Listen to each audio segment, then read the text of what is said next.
परिवार समस्त को धन्यवाद और कृतज्ञता जनाऊँगी। आज आसी चेयरमैन जो जन्मदिन अच्छे समस्त पालन करमर परिवार सदस्य सदस्य आसीपारे कहीं आम बहुत डेरी जनइलु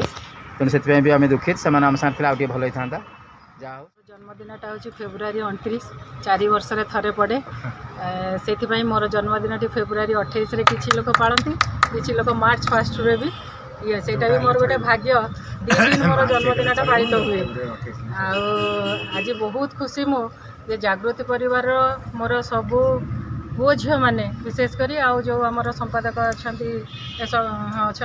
सुभाष चंद्र बाबू महापात्र बाबू आउ समस्ते तो मोर पुओ झील समस्ते मत माँ डाकती ये जागृति परिवार माँ मो प्रति थिबा भल पाइबा स्नेह श्रद्धा सम्मान आ भल पाइबा एमती सबुदिन तुम मान थाउ आ मते भगवान धैर्य शक्ति भी दिंतु तुम मान स्नेह श्रद्धा द्वारा मु जागृति कौन समस्त कम को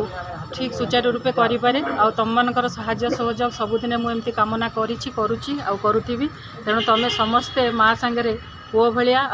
बंधु भाव अन्य सदस्य मैंने समस्ते मो सांगे रही जागृति को आम केमी आहरी आगक आगक नहीं समाजर बहुत किसी करने को इच्छा रखिंट सबू जमी तुम द्वारा ही सफल हम तुम मैंने सब मोर हाथ गोड़ मुंड मुझे नुहे तेणु सबू पुओ झी और समस्ते मो सहित एमती सहयोगर हाथ सब बढ़े था स्नेह श्रद्धा देउ था मत भगवान कथार ये प्रार्थना मो परिवार समस्ते खुशी रुहतु सुस्थ रुहतु भलरे रुहतु समस्ते भले रहिले आम समस्ते भल रहा समाजर बहुत किसी करने आमको जगन्नाथ शक्ति धैर्य साहस दिंतु जगन्नाथ पाखे मोर एति प्रार्थना समस्त जागृति फाउंडेशन परिवार समस्त से पचार फोटो